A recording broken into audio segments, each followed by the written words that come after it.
ಕರ್ನಾಟಕ ಸರ್ಕಾರ ತರಾತುರಿಯಲ್ಲಿ ಮುಸಲ್ಮಾನರಿಗೆ ಮೀಸಲಿದ್ದಂಥ 4% ಮೀಸಲಾತಿಯನ್ನು ಕಿತ್ತೊಗೆದಿದ್ದನ್ನು ಮೊದಲಿಗೆ ನಾವು ಮುಸ್ಲಿಂ ಮೀಸಲಾತಿ ಹೋರಾಟ ಸಮಿತಿಯಿಂದ ಅದನ್ನು ಖಂಡಿಸ್ತೇವೆ. ಯಾವ ಅಧ್ಯಯನದ ವರದಿ ಮೇಲೆ ತಾವು ನಮ್ಮ ಮೀಸಲಾತಿಯನ್ನು ಕಿತ್ತೊಗೆದಿದ್ದೀರಿ ಅನ್ನುವಂಥ ಪ್ರಶ್ನೆಯನ್ನು ನಾವು ಇವತ್ತು ನಾಡಿನ ಘನ ಮುಖ್ಯಮಂತ್ರಿಗಳಿಗೆ ಮಾಡಲಿಕ್ಕೆ ಇಷ್ಟಪಡ್ತೇವೆ. ಜಯಪ್ರಕಾಶ್ ಹೆಗಡೆಯವರ ಹಿಂದುಳಿದ ವರ್ಗಗಳ ಆಯೋಗ ಏನಾದರೂ ತಮ್ಮ ಅಧ್ಯಯನ ವರದಿ ಮೀಸಲಾತಿಯನ್ನು ಕಿತ್ತುಕೊಳ್ಬೇಕು ಅನ್ನೋಂಥ ಏನಾದರೂ ತಮಗೆ ಕೊಟ್ಟಿದೆಯಾ ಮುಖ್ಯಮಂತ್ರಿಯವರೇ? ಯಾವ ಬೇಸ್ ಮೇಲೆ ನೀವು ಏಕಾಏಕಿಯಾಗಿ ಮುಸ್ಲಿಂ ಮೀಸಲಾತಿಯನ್ನು ಕಿತ್ಕೊತಾ ಇದ್ದೀರಿ? ಯಾಕೆಂದರೆ ಮೈಸೂರು ಮಹಾರಾಜರ ಕಾಲದಿಂದ ಲೆಸ್ಲಿ ಮಿಲ್ಲರ್ ಆಯೋಗ ರಚನೆ ಆಯಿತು.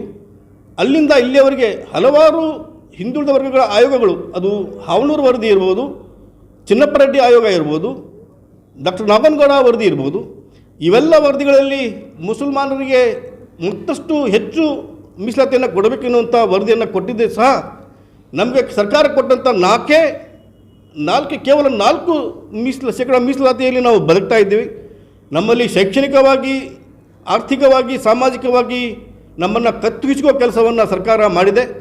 ಹಾಗಾಗಿ ಪೂಜ್ಯ ಜಯಮೃತ್ಯುಂಜಯ ಸ್ವಾಮೀಜಿ ಮತ್ತು ನಿರ್ಮಲಾನಂದ ಸ್ವಾಮೀಜಿಯವರ ಪಾದಗಳಲ್ಲಿ ನಾವು ಬೇಡ್ಕೊತಾ ಇದ್ದೇವೆ. ತಮಗೇನು ನಮ್ಮ ಮೀಸಲಾತಿಯನ್ನು ಕಿತ್ತು ಒಕ್ಕಲಿಗ ಸಮಾಜಕ್ಕೆ 2%, ಲಿಂಗಾಯತ ಸಮಾಜಕ್ಕೆ ಏನು 2% ಮೀಸಲಾತಿಯನ್ನು ಕೊಟ್ಟಿದ್ದಾರೆ. ದಯಮಾಡಿ ತಾವು ಒಂದು ಧರ್ಮಕ್ಕೆ, ಒಂದು ವರ್ಗಕ್ಕೆ ತಾವು ಜಗದ್ಗುರುಗಳಲ್ಲ, ನಮಗೂ ಸಹ ತಾವು ಪೂಜ್ಯನೀಯರು. ನಿಮ್ಮ ಸೇವೆಯನ್ನು ಮಾಡುವ ಅವಕಾಶ ನಮಗೂ ಇದೆ. ನಾವು ತಮ್ಮನ್ನು ದೇವರ ಸ್ವರೂಪದಲ್ಲಿ ಕಾಣ್ತೇವೆ. ಹಾಗಾಗಿ ಜಯಮೃತ್ಯುಂಜಯ ಸ್ವಾಮೀಜಿ ಮತ್ತು ನಿರ್ಮಲಾನಂದ ಸ್ವಾಮೀಜಿ ಸೇರಿದಂತೆ ವಚನಾನಂದ ಸ್ವಾಮೀಜಿ ಇರ್ಬೋದು, ಸುತ್ತೂರು ಶ್ರೀಗಳ ಪಾದಕ್ಕೆ ನಾವು ಇವತ್ತು ಒಂದು ಮಾತನ್ನು ಹೇಳ್ತಾ ಇದ್ದೇವೆ, ವಿನಂತಿಯನ್ನು ಮಾಡ್ಕೊತಾ ಇದ್ದೇವೆ.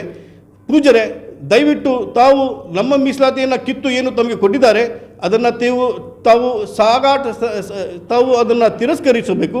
ಜೊತೆಗೆ ಮುಸಲ್ಮಾನರಿಗೆ ಕೊಟ್ಟಂಥ ಮೀಸಲಾತಿಯನ್ನು ಮುಂದುವರಿಸುವಂಥೇಳಿ ಸರ್ಕಾರದ ಕಿವಿಯನ್ನು ಹಿಂಡಬೇಕು ಅಂಥೇಳಿ ನಾವು ಪ್ರಮುಖವಾಗಿ, ವಿಶೇಷವಾಗಿ ಸುತ್ತೂರು ಶ್ರೀಗಳಲ್ಲಿ ಮನವಿ ಮಾಡ್ತೇನೆ. ಏಕೆಂದರೆ ನಮಗೆಲ್ಲರೂ ಅವರು ಮಾರ್ಗದರ್ಶಕರು. ಹಾಗಾಗಿ ಮುಂದಿನ ದಿನಗಳಲ್ಲಿ ಒಂದು ನಿಯೋಗ ತಗೊಂಡು ಹೋಗಿ ಈ 4 ಸ್ವಾಮೀಜಿಗಳನ್ನು ಭೇಟಿಯಾಗ್ತೇವೆ. ಅದಾದ ನಂತರ ಸುಮಾರು 200 ಹೆಚ್ಚು ವಿದ್ಯಾರ್ಥಿಗಳನ್ನು ಅವರ ಮಡಿಲಿಗೆ ಹಾಕ್ತೇವೆ. ಅವರ ಭವಿಷ್ಯವನ್ನು ತಾವೇ ಬರೆದುಕೊಡಿ ಪೂಜ್ಯರು ಅನ್ನುವಂಥ ವಿನಂತಿಯನ್ನು ಮಾಡ್ತೇವೆ. ಹೀಗೆ ಹಂತ ಹಂತವಾಗಿ ಹೋರಾಟವನ್ನು ಇನ್ಮೇಲೆ ನಾವು ಮುಸ್ಲಿಂ ಮೀಸಲಾತಿ ಹೋರಾಟ ಸಮಿತಿಯಿಂದ ಇಡೀ ರಾಜ್ಯಾದ್ಯಂತ ಮಾಡ್ತೀವಿ ಅನ್ನುವಂಥ ಮಾತನ್ನು ಇಲ್ಲಿ ಹೇಳೋಕ್ಕೆ ಇಷ್ಟಪಡ್ತೇನೆ.